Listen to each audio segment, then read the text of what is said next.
నమస్కారం. ఆగస్టు నెలలోని ద్వాదశ రాశుల యొక్క 12 రాశుల యొక్క వారి ఫలితాలు శుభ అశుభ ఫలితాలు ఏ విధంగా ఉన్నాయి, అలాగే వాటి యొక్క గ్రహ స్థితులు ఏ విధంగా ఉన్నాయి అనే వాటి గురించి తెలియచేయడానికి ఈ రోజు స్టూడియోలో మనతో పాటు ఉన్నారు ప్రముఖ జ్యోతిష వాస్తు పండితులు బ్రహ్మశ్రీ డాక్టర్ నాయకంటి మల్లికార్జున శర్మ గారు. మరి గురువు గారితో మాట్లాడి ద్వాదశ రాశులను 12 రాశుల యొక్క గ్రహ స్థితులు ఏ విధంగా ఉన్నాయి, మరి శుభ అశుభ ఫలితాలు ఏ విధంగా ఉన్నాయి అనే వాటి గురించి అయితే తెలుసుకుందాం. నమస్కారం గురుగారు. గురుగారు, ధనుసు రాశి వారికి వచ్చేసి ఆగస్టు మాసంలోని మరి వీరి యొక్క గ్రహస్థితి అనేది ఏ విధంగా ఉండబోతుంది, మరి ఆగస్టు మాసంలోని వీరికి ఒక శుభ అశుభ ఫలితాలు ఎలా ఉండబోతున్నాయి, మనం ముఖ్యంగా చూసుకున్నట్లయితే ఆదాయం, ఎవరైనా సరే ఆదాయం పరంగా ఎలా ఉంది అనేది చూసుకుంటారు కాబట్టి మరి వీరికి ఆగస్టు మాసంలోని వచ్చేసి ఖర్చులు కూడా ఎలా ఉండబోతున్నాయి అంటారు గురువుగారు? తప్పకుండా. ఓం శ్రీ గురుభ్యో నమః. ధనస్సు రాశి వాళ్ళకి ఏ విధంగా ఉండబోతుందో మనం ఒకసారి చూస్తే, ముఖ్యంగా ధనస్సు రాశి వాళ్ళకి ధనస్సు, మకరం, కుంభం అంటే తృతీయ స్థానంలో శని యొక్క సంచారం, వక్రస్థితిలో ఉండటం, చతుర్థ స్థానంలో రాహు యొక్క ఫలితం, షష్టమంలో గురువు కుజుడు, అలానే అష్టమంలో రవి, నవమ స్థానంలోకి రవి వెళ్ళిపోవటం, అలానే భాగ్యస్థానంలో బుధుడు శుక్రుడు యొక్క సంచారం, దశమ స్థానంలో కేతు యొక్క సంచారం. అంటే ఇక్కడ ఈ ముఖ్యంగా భాగ్యంలో బుధుడు ఉండటం వల్ల కొంత అలసత్వం రావటం, అలానే సమయానికి భోజనం చేయలేకపోవడం ధనుస్సు రాశి వాళ్ళు, అలానే సహ ఉద్యోగుల యొక్క మద్దతు లభించే అవకాశాలు ఎక్కువగా ఉంటాయి వాళ్ళకి, అలానే ఆఫీసులో బలోపేతం కావటం అంటే ఆఫీసులో అనుకూలంగా ఉండటం, అలానే వ్యాపారంలో ఆఫీసుల్లో పనులలో కూడా విజయం లభించే అవకాశాలు ఎక్కువ ఉంటాయి. అంటే సోదర సోదరీమణుల మధ్యలో ప్రేమ అనురాగాలు, అలానే స్నేహితులు తమ సహాయాన్ని కొనసాగించే అవకాశాలు ఎక్కువగా ఉండటం, అలానే పెండింగ్లో ఉండే పనులన్నీ కూడా పూర్తి చేసే అవకాశాలు ఎక్కువగా ఉంటాయి. అంటే వీళ్ళకి ఏమిటంటే గ్రహాల యొక్క స్థితి వల్ల ఈ ధనుస్సు రాశి వాళ్ళకి కొన్ని కుంభరాశిలో వక్రస్థితిలో ఉండటం వల్ల ద్వితీయ స్థానం యొక్క ప్రభావం చూపిస్తూ ఉంటారు. అంటే కుటుంబంలో కలహాలు రాకుండా భార్యాభర్తల మధ్యలో గౌరవప్రదంగా ఉండటం చాలా మంచిది. ధనపరంగా ఇబ్బందులు లేకుండా ధనాన్ని వచ్చిన దాన్ని దాచుకొని ప్రత్యేకంగా పొదుపు చేసుకోవటం చాలా మంచిది. అది శని యొక్క ప్రభావం వల్ల జరుగుతుంటే ఆరోగ్యపరంగా ఇబ్బందులు పడకుండా ఉండాలి. వాహన ప్రమాదాల విషయంలో కొద్ది జాగ్రత్తగా ఉండాలి. అంటే అతివేగం అనేది పనికిరాదు. ఏదో మనం డ్రైవ్ చేస్తున్నాం అతివేగంగా నడుపుతామనేది పాయింట్ వద్దు ఇక్కడ. అలానే వీళ్ళకి చతుర్థ స్థానం రాహు యొక్క ఫలితం వల్ల ఎలా ఉంటుంది అని అంటే, ముఖ్యంగా వాహనాలు కొనుగోలు చేద్దాం అనుకుంటారు, వాహనాలు కొనుగోలు చేయలేకపోవటం, తల్లి యొక్క అనారోగ్యము అంటే తల్లిదండ్రులకు కొంత డబ్బులు ఖర్చు పెట్టే స్థితి ఎక్కువగా రావటం జరిగే అవకాశాలు ఎక్కువగా ఉంటాయి.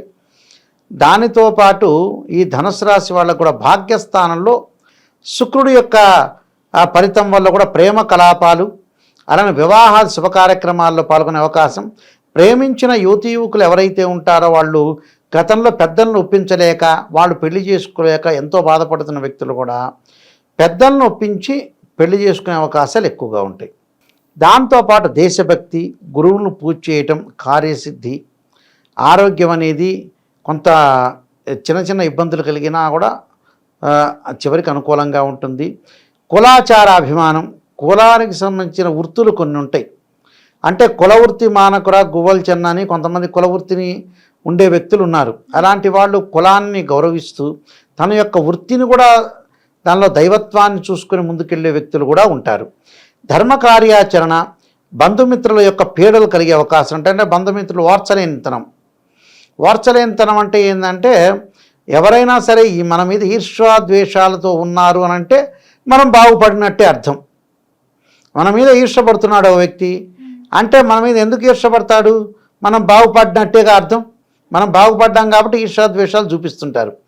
అనారోగ్య బాధలు రాకుండా కొద్దిగా సత్వరము డాక్టర్ను కన్సల్ట్ చేయటం, ప్రమాదాల విషయంలో కలతలు రాకుండా జాగ్రత్త ఉండాలి. అంటే ఎవరైతే గొడవలు జరగకుండా కుటుంబంలో గౌరవ మర్యాదలు పోగొట్టుకోకుండా ఉండటం అనేది మంచిది. ధనధాన్య వృద్ధి, ఇష్టకార్య సిద్ధి, అలంకారము, గౌరవ సభలు, అలానే గర్భ సంబంధమైన వ్యాధులు ఉంటాయి.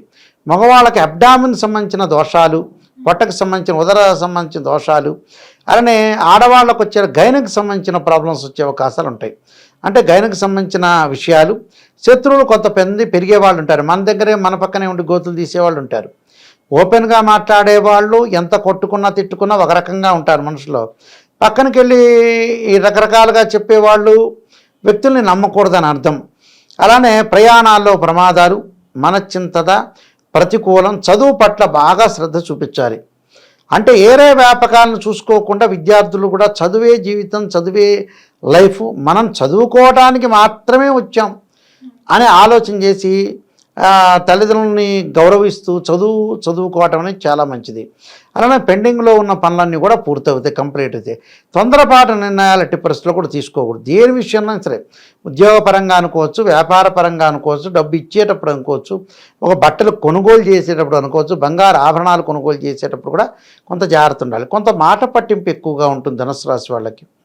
గొడవలకి తగాదలకి కాలు దువ్వే అవకాశాలు, కోపము ఆవేశం బాగా పెరగటం, అలా అభాండాలు, అపార్థాలు, మనస్పర్ధలు ఇవి రాకుండా కాపాడుకోవాలి. ప్రశాంతమైన వాతావరణానికి ముందుకు వెళ్ళాలి.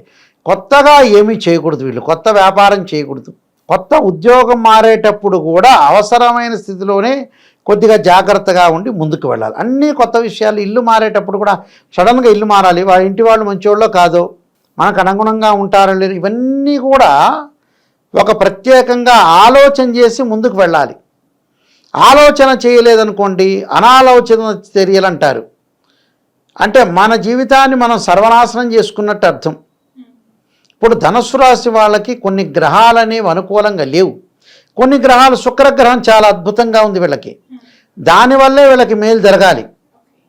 దానివల్ల అంటే భాగ్యస్థానంలో శుక్రగ్రహము, బుధుడు మిశ్రమైన ఫలితాలు ఉంటాడు, రవి మిశ్రమైన ఫలితాలు జరిగే అవకాశాలు ఉంటాయి. కాబట్టి కాలం బాగాలేదు అని అంటే మనం ఎట్టి పరిస్థితుల్లో కూడా శ్రద్ధ పెట్టాలి.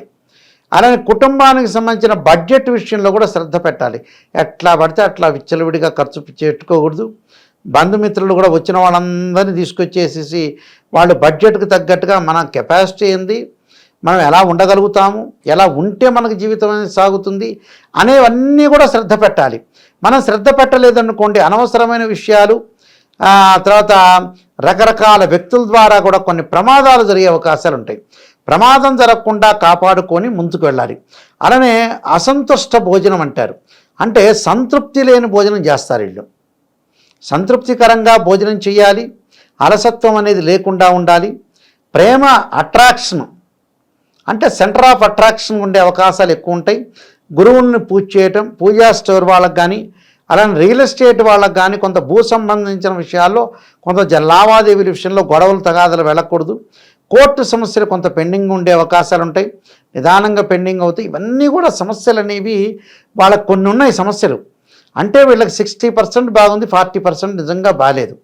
అలానే గురువుగారిని ఏమనుకోకుండా నేను చెప్పానని నిజంగా నెగిటివ్ ఉంటే మనం పాజిటివ్ చేసుకోవడం చాలా ఇంపార్టెంట్. మనిషి మారాలంటే ఏమిటంటే నిజాన్ని తెలుసుకోవాలి. నిజాన్ని తెలుసుకోలేక అబద్ధం తెలుసుకునేటప్పుడు రాశిఫలాలు ఎందుకు వింటాం జనాలు? నిజాన్ని తెలుసుకోవాలి. నిజాన్ని తెలుసుకొని నేను చెప్పిన విషయాలు కొంత జాగ్రత్త పడితే చాలా మంచి జరిగే అవకాశాలు ఉంటాయి. కొన్ని పరిహారాలు చేసుకొని ముందుకెళ్ళటం అనేది చాలా మంచిది. గురువుగారు, మరి వృశ్చిక రాశి వారికి వచ్చేసి వీరికి ఆదాయం పరంగా కానీ, లేదంటే వీరి యొక్క జాతకంలో ఏమైనా అక్కడక్కడ చిన్న చిన్న దోషాలు ఉన్నా కానీ, మరి వీరికి ఈ ఆగస్టు మాసంలోని మరి వీరికి ఇంకా అద్భుతమైన ఫలితాలు కావాలి అన్నా కానీ, అనుకున్న పనులు సవ్యంగా సాగాలి అంటే మరి ఎటువంటి పరిహారం చేసుకుంటే వీరికి బాగుంటుంది అంటారు? వీళ్ళు తప్పకుండా కుబేర మంత్రాన్ని చదువుకోవాలి. ఓం యక్షాయ కుబేరాయ వైశ్రవణాయ ధనధాన్యాధిపతే ధనం ధాన్యం సమృద్ధిమే దేహిమే దాపైస్వ అనే మంత్రాన్ని, దత్తకవచం స్తోత్ర పారణం, దత్తకవచం చదవటం ఒకటి, శివకవచ స్తోత్ర పారణం సోమవారం రోజున చేయాలి. దత్తాత్రేయ స్వామి యొక్క పారణం అనేది ఇది కూడా గురువారం రోజున గురు హోరలో ఉదయం కాలం కానీ, ప్రదోషకాల సమయంలో దత్తాత్రేయ స్వామి యొక్క కవచము ఆ రోజున గురువారం రోజున ఉపవాసం ఉండి రాఘవేంద్ర స్వామిని కానీ, అలానే జగద్గురు ఆదిశంకరాచార్యులను కానీ, షిరిడి సాయిబాబా కానీ గురుచరిత్ర పారాయణం చదువుకోవటం గురువారం రోజున చాలా మంచిది. సోమవారం రోజున శివుడిని ఆరాధన చేయాలి. తత్పురుషామిదే మహాదేవాయుధీమే తన్నో రుద్రప్రచోదయాత్ అనే మంత్రాన్ని చక్కగా చదువుకోవటం సుఫలితాలు జరిగే అవకాశం ఖచ్చితంగా ఉంటుందమ్మా. ఓకే గురుగారు, ధనుసు రాశి వారికి వచ్చేసి ఆగస్టు మాసంలోని మరి వీరికి ఎటువంటి ఫలితాలు రాబోతున్నాయి, మరి వారికి ఈ మాసంలో వచ్చేసి ఎటువంటి పరిహారం చేసుకుంటే వారికి ఇంకా అద్భుతమైన ఫలితాలు వస్తాయి అనే వాటన్నిటి గురించి అయితే మాకు వివరించారు. ధన్యవాదాలు గురువు.